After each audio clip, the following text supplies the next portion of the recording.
time once again for the House Whisperer Show on WWDB Talk 860.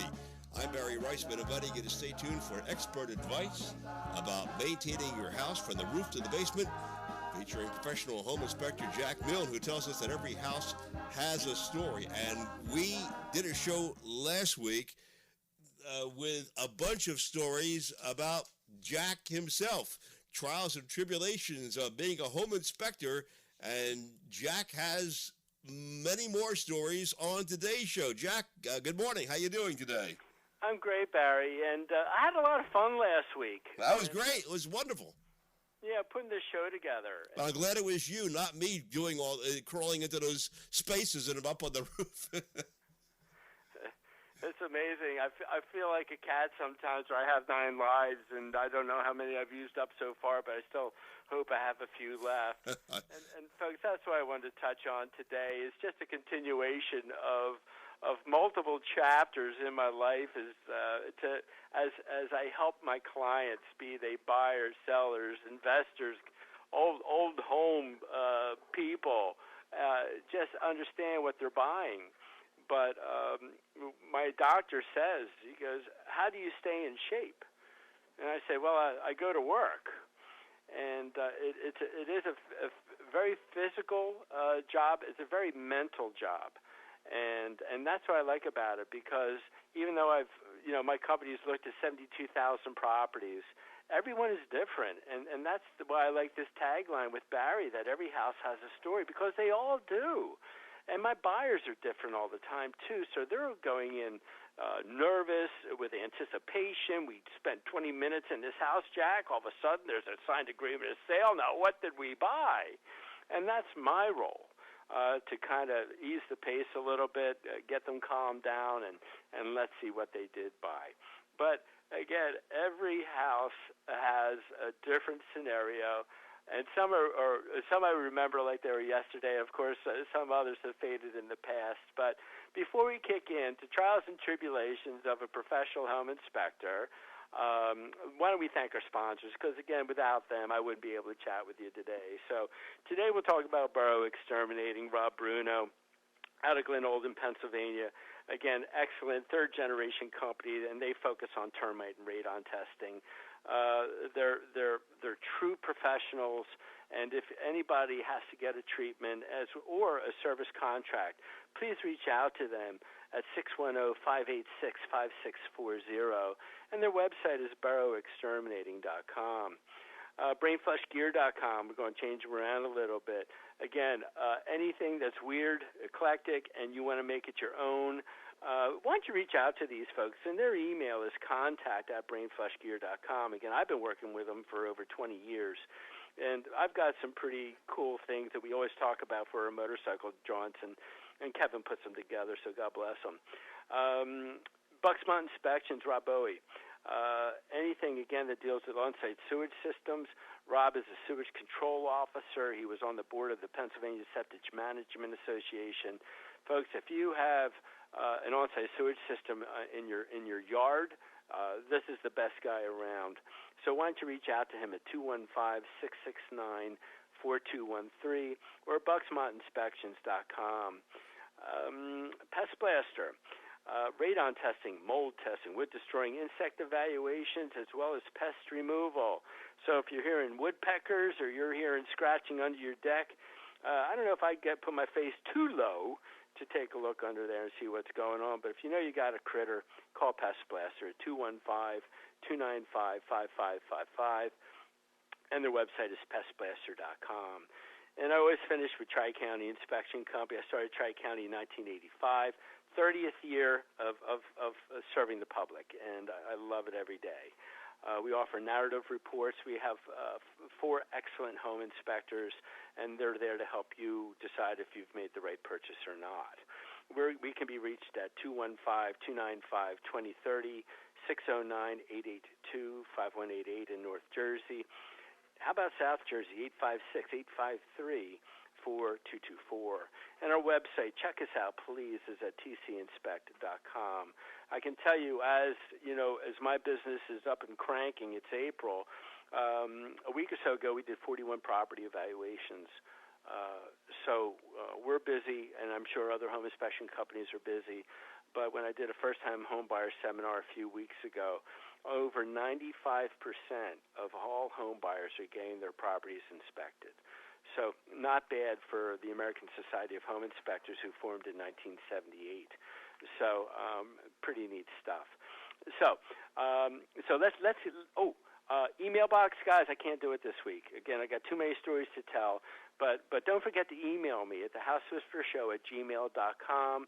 All my shows are up to date as to the end of March at thehousewhisperershow.com, and all the archives are there if you want to find out something that I spoke about months ago, or even now it's a couple of years ago now. And of course, I love WWDB AM for the availability of podcast. So if you miss me today, you can always pick me up during the week and hear this show if you need to.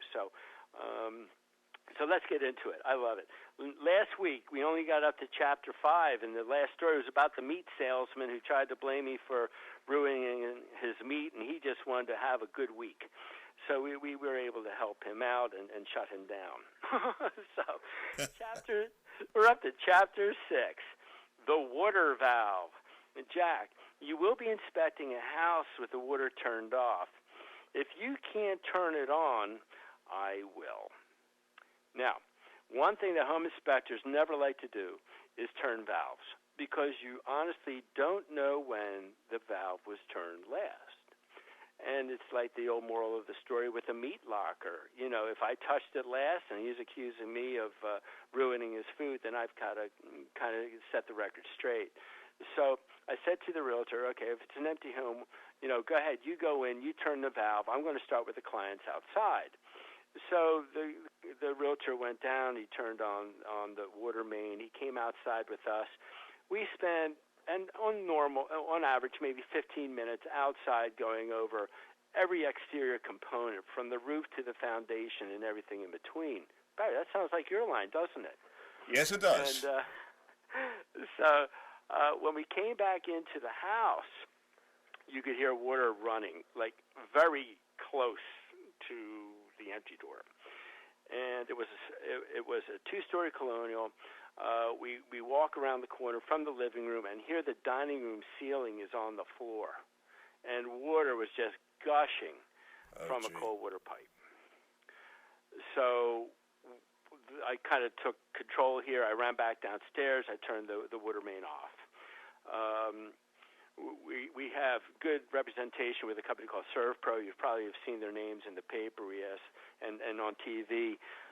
So we made some initial phone calls and contacted the listing agent who wasn't there and let them know what happened. So that's one of the reasons why home inspectors don't like to turn valves. We will turn on the spigots. We will turn on water spigots outside. We'll operate dishwashers. Most home inspectors do not operate washers and dryers as they're considered portable appliances. But when a house is unoccupied and the water main is turned off, we kind of have to stand back and say, if you want to take that responsibility, that's up to you, but I can't. And one of the reasons, too, folks, is liability. And as any good home inspector should have errors and omissions insurance as well as liability insurance. But liability is more or less if I try to open a window and here there was a porcelain bird that I didn't see behind the blind and it fell and broke. That's my liability type of insurance. But you have to be very, very careful in vacant homes. In fact, a lot of the plumbers now actually take the water meter off when they winterize a home, but at the same time, the same plumber needs to come back and de-winterize the house. So make sure that everything's up and running. So let's move to Chapter 7. Clients in the attic. Home inspectors in New Jersey technically do not have to walk in attics that are unfloored. I think we need to go into the bowels of the attic as far as we can so that we can give good information to our client. So even though the law says that we don't have to do it, I know my company does. But at the same time, I instruct the client, if they're going to come up at all, to stay on the ladder. So we did this $2 million house in Bucks County maybe this 2 years ago, and there was a heater closet in the attic. And so when I left the heater closet, I turned to my client and say, do me a favor, stay right. And then all of a sudden there was a crash and words, Barry, I cannot say on the air. I turned around again, and I kind of repeated those same words that I still can't say on the air. And here this gentleman was braced by his armpits on the ceiling joist. Oh, God. Oh, God. So 2/3 of him was hanging into the bedroom below.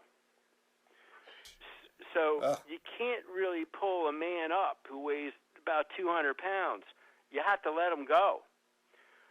So I instructed him to ease himself down so that the last thing that he was holding on to of the top of the joist were his hands.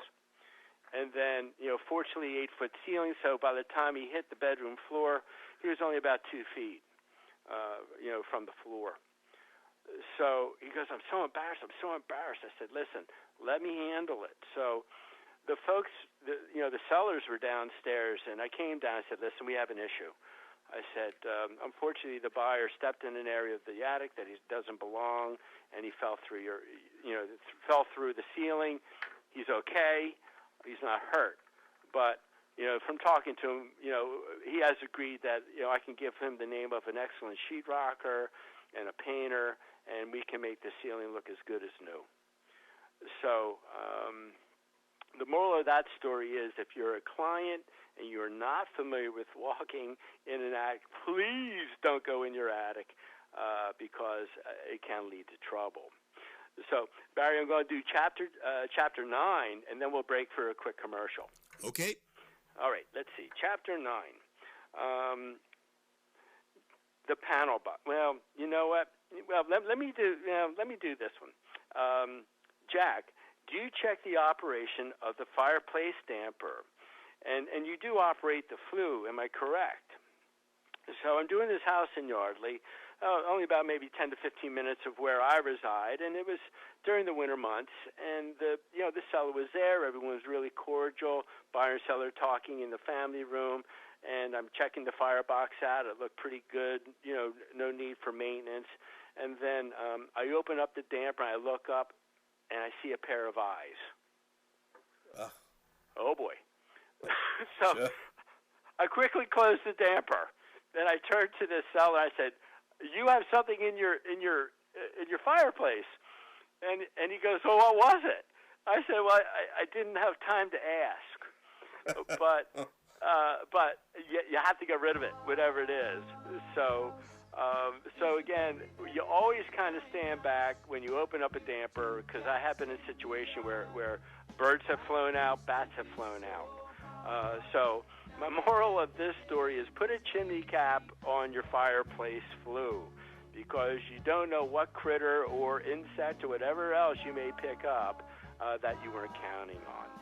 So before we go to Chapter 10, Barry, let's take a quick break, and you'll be right back with the House Whisperer. Let's do it. Boy, those eyes sure would scare me. We'll come right back with more of the trials and tribulations of Jack Milne, the home inspector, right here at WWDB, right after this. La, la, la, la, la, la, Boro Exterminating has been specializing in wood-destroying insect inspection and control for over 40 years, serving Philadelphia and the surrounding counties. All inspectors are state certified and ensure providing their clients with professional inspections and treatments. Boro not only performs conventional termite treatments, but also handles special services like historic buildings and homes with wells, creeks, or ponds. The client is assured that all treatments will be performed safely when you hire Boro to do the work. They also provide radon testing in their service area. Boro's full-time office staff is available to help you schedule an appointment. Just call 610-586-5640 or send an email request to boroinspects@verizon.net. That's 610-586-5640 or email at foroinspects@verizon.net.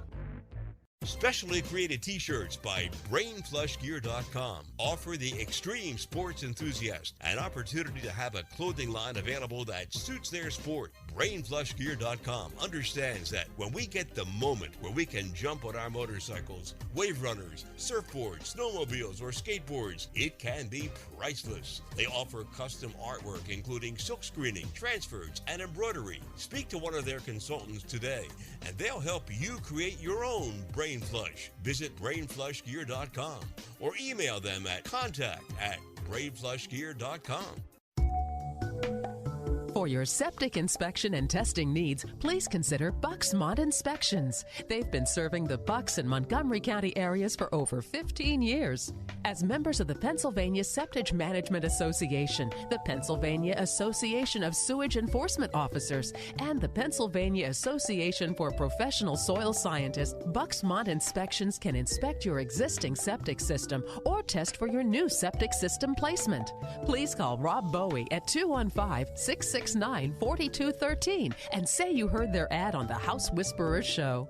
Tri-County Inspection Company has been providing professional home inspections, commercial inspections, and historic property evaluations for over 30 years. For all of your real estate transactions, call Tri-County Inspections at 215-295-2030. For their New Jersey clientele, call 856-853-4224. Tri-County Inspection Company covers 13 counties, serving both New Jersey and Pennsylvania. They have performed inspections for over 70,000 clients and are members of the American Society of Home Inspectors, as well as the Pennsylvania Home Inspectors Coalition. They are licensed in both Philadelphia and New Jersey. Call 215-295-2030 or 856-853-4224.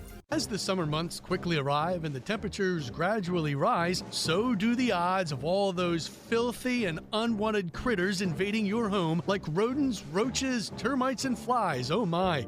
This summer, if you want to feel safe and secure from a possible creeping, crawling disaster, do yourself a favor and call the exterminating experts at Pest Blaster for all your pest control needs, including tests for radon and mold. Please visit pestblaster.com and you'll be sold. 215-295-5555. Our house is a very, very, very fine house. And we're back with Jack Milne, the home inspector. I'm still thinking about those eyes staring at you, Jack. Back with more stories. Well, we're up to, and I may have lost count here, guys, so deal with me. Chapter 8 was about the fireplace, so I'm up to Chapter 9, the panel box. Jack, you remove the face of the panel to inspect the wiring. Well, yes, we do. And I was doing this house in Flowertown. We had an older cellar upstairs, and a very nice woman. I had two gentlemen with me that day, and I'm starting to, we're starting to take all the screws off the faceplate. And when the faceplate came down, what we call one of the main leads to the main disconnect came out of the lug screw. Now, I've got about 110 volts staring at me, and if I touch the panel box with that lead, I get electrocuted. I said, "Oh man!" Meanwhile, my cellar upstairs said, "Jack, the lights went out." I said, "Oh boy, what do we do now?" So I'm not fully prepared to fix someone's electric panel box.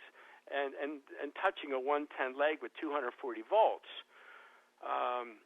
So I called my electrician, and I've had Glenn on the air, Barry, numerous times, as you know. Oh, yeah, yep. And I said, "Glenn, I'm in this scenario. What do I do?" And God bless him, he's a sweetheart. He goes, "Jack, you have a long screwdriver with a plastic tip." I said, "I do." He goes, "This is what I want you to do. You have gloves?" I said, "Yeah, I carry gloves for the crawl space." He goes, "Put that lead, and don't, make sure it's not, you're not the exposed part, but touch that, grab hold of that wire, make sure you do not touch the panel. And if those two guys are there with you, you touch that panel, you instruct them to tackle you. because you may not be able to release it. I said, oh, great. And I'm charging $495 for this inspection. So I grab hold of the lead, and he goes, take that screwdriver, and if it fits into the main lugs, loosen it. So, I loosened it. He goes, now slide it in, okay? And then using your other hand, turn clockwise and turn it back and turn it tight. So I did. I'll tell you what, Barry, I have never, ever been so scared in my life. It sounds like the bomb squad. Oh, my goodness. Yeah. And, I mean, and Glenn brings this up to me. And he goes, the worst thing that an electrician can do is work in overheated areas. Because as you sweat, you conduct electricity. Oh, gee. And you can electrify yourself just because you're sweating. And, man, I was sweating. And, so fortunately I got the older woman's power back on. The gentleman did not have to tackle me. But, when it comes to your electric power, folks, my moral of this story is label your circuits. If at any time you feel you have to go beyond the panel, contact an expert. And because that panel can kill you if something is wrong and you don't know what you're doing. So let's move on. I am up to Chapter 10, the vacant house. Jack, as the agent, I will not be able to attend the inspection, but the client will meet you there. I'll be away, but let me know how it goes. And we get that, okay.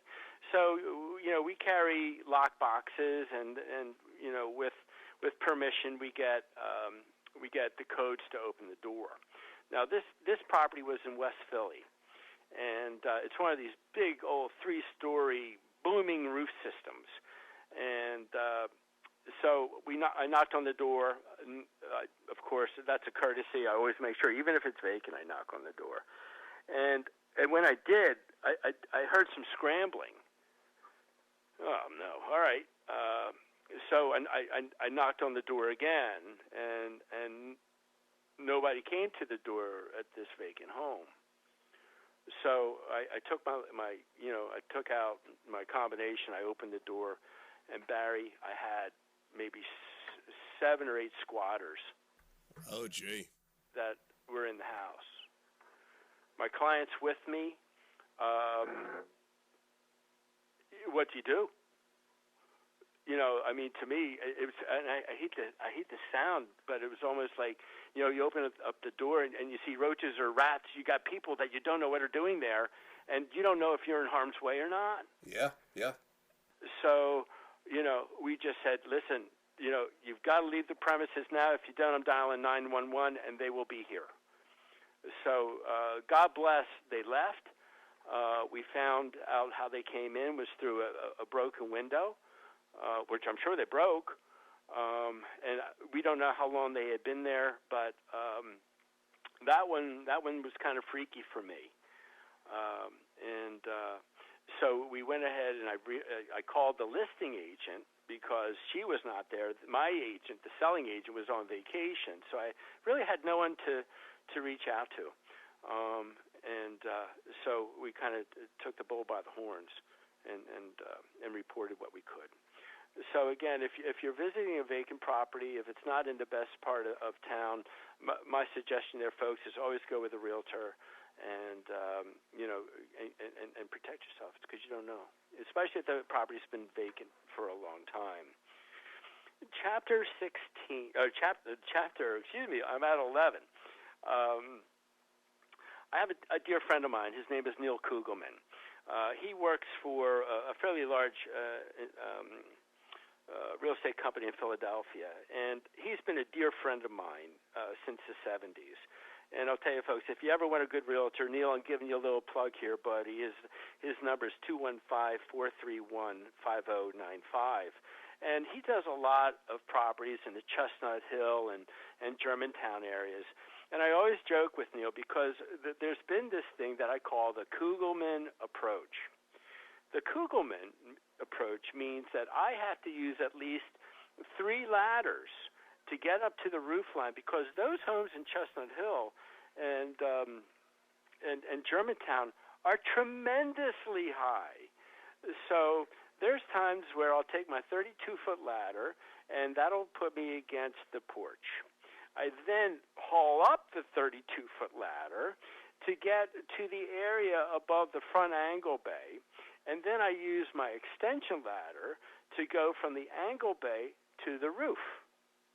Now, like I said, I think it was in last week's episode, when you get to the top of the roof, I almost feel like, John Belushi in Animal House when he was crawling up those steps, to the Dean Warmer's office, and he turns one way, he turns the other, and he's all excited. But, it's just unbelievable how tall some of these structures are and the challenges it takes so that you can completely present the property to the client. The client is down there with his mouth wide open, says, "I can't believe you're up there," and neither can I. But again, it's just due diligence. Again, if it's not safe, I won't do it. But you have to, sometimes you have to walk on all 4 sides of the building to take your best approach. Hey, Jack, guess what? We are out of time. Well, I guess Neil's finishing it for me.